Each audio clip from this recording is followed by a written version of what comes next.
ভগবান বললেন গো জগৎ থেকে জগতের সোনা যেমন গলে যায় সোহাগা পেলে, তেমনি আমার গৌর সোনা গলে যায় ভক্তের ভক্তির নয়ন জল সোহাগা পেলে।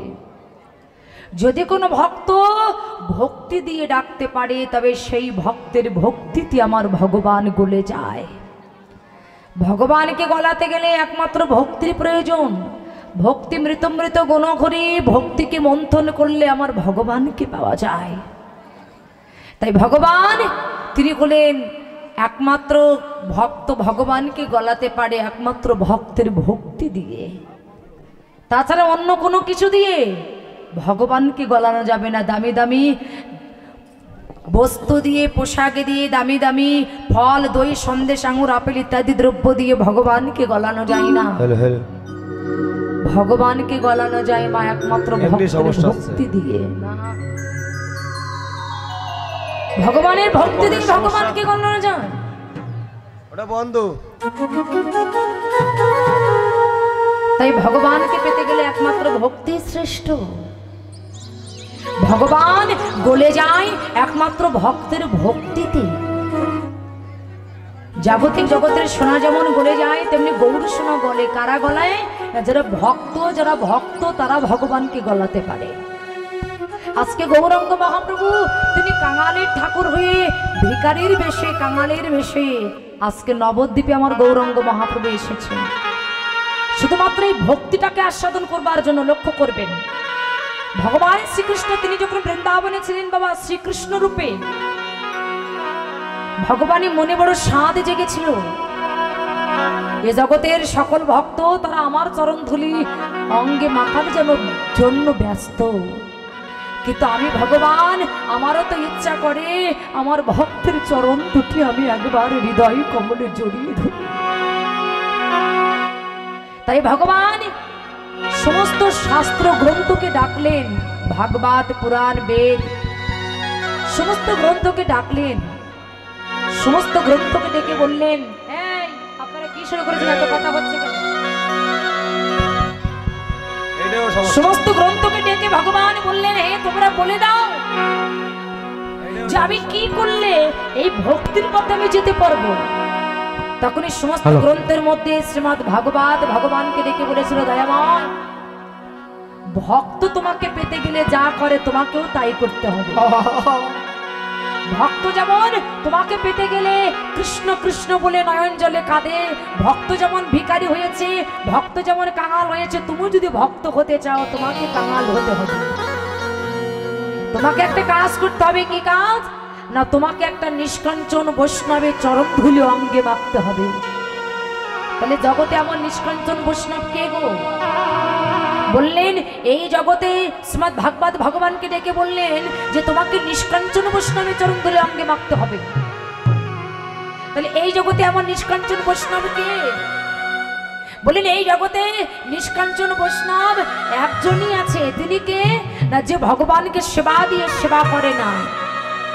ভগবান না সেবা করলে যে সেবা করে না, ভগবান না ঘুমালে যে ঘুমায় না, ভগবানকে স্নান না করিয়ে যে স্নান করে না, ভগবানকে খেতে না দিয়ে যে খায় না, ভগবানকে ঘুমাতে না দিয়ে যে ঘুমায় না, যে কৃষ্ণ কথা বলতে গেলে নয়নে জলে বুক ভাসায় কাঁদে, যে বদনে সদাই কৃষ্ণ কথা বলে, নয়নে কৃষ্ণ ভক্তের বদন ছাড়া আন ভক্তের বদন দেখে না, কর্ণে কৃষ্ণ কথা ছাড়া আন কথা শ্রবণ করে না, বদনে কৃষ্ণ কথা ছাড়া আন কথা বলে না, জগতে এমন বৈষ্ণবীকে না তিনি আর কেউ নয়, তিনি হলেন আমার প্রেমময়ী করুণাময়ী শ্রীমতী রাধা ঠাকুর।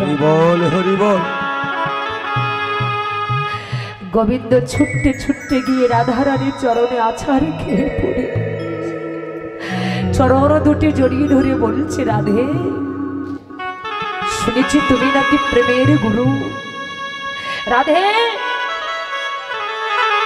এ জগতের সকল ভক্ত আমার চরণ তুলে অঙ্গে মাখে, কিন্তু আমি ভগবান হয়ে আমি কখনো কোনোদিন আমার ভক্তের চরণ দুটি আমি অঙ্গে ধরতে পারলাম না, ভক্তের চরণ ধরে অঙ্গে মাখতে পারলাম না। রাধে গো আমার মনে বড় বাসনা হয়েছে, আমি আমার ভক্তের চরণ ধরে অঙ্গে মাখতে চাই। তাই তুমি আগে কাজ করো, তুমি সাজিয়ে দাও তোমার ভাব কান্তি দিয়ে, আমি তোমার প্রেমে প্রেমিত হয়ে, আমি তোমার প্রেমে প্রেমিত হয়ে, আমি তোমার ভাবে ভাবিত হয়ে, তোমার ভাব কান্তি আমার অঙ্গে নিয়ে আমি নদিয়ায় যাব গৌর বেশে। আমি নদিয়ায় গৌর বেশে যে কাঙালের মতো ভিখারির মতো আমি নদিয়ার দ্বারে দ্বারে কাঙালের মতো কেঁদে বেড়াবো। সেই গৌরাঙ্গ মহাপ্রভু চিন্তা করুন, ভগবান শ্রীকৃষ্ণ যখন বৃন্দাবনে ছিলেন তাকে সেবা দিতে গেলে কত দামে দামে বস্ত্র দিয়ে ভগবানকে সেবা দিতে হতো। কৃষ্ণকে সেবা দিতে গেলে ছানা ননি মাখন দুগ্ধ কত কিছু ভগবানকে সেবা দিতে হয় শ্রীকৃষ্ণকে। কিন্তু আমার গৌরাঙ্গ মহাপ্রভুর এমনই বস্তু প্রিয় যে দিনহীন কাঙাল যে ভিক্ষা করে খায় সেও ভগবানকে সেবা দিতে পারবে। ডুমুর, কচু শাক, কলার মোচা, কলার থোর, এইগুলো হচ্ছে আমার গৌরাঙ্গ মহাপ্রভুর প্রিয় খাবার। কিন্তু তিনি যখন শ্রীকৃষ্ণ রূপে বৃন্দাবনে ছিলেন তাকে দিতে গেলে ছানা ননি মাখন দিতে হতো, তার তো অনেক দাম। কিন্তু যিনি কাঙাল ভক্ত ভিক্ষা করে খায় সে তো সেবা দিতে পারবে না। কিন্তু আমার গৌরাঙ্গ মহাপ্রভু এই কচু শাক, কলার মোচা, কলার থোর এইগুলো হচ্ছে আমার গৌর হরির প্রিয়। কেন? ওই যে যে দিনহীন কাঙাল সেও যেন আমাকে সেবা দিতে পারে।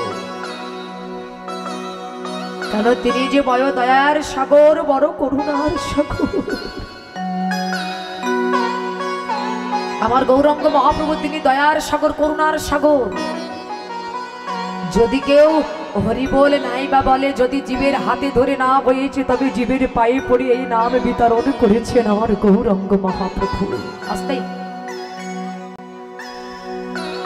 জীবের পায়ে পড়ে নাম বিতরণ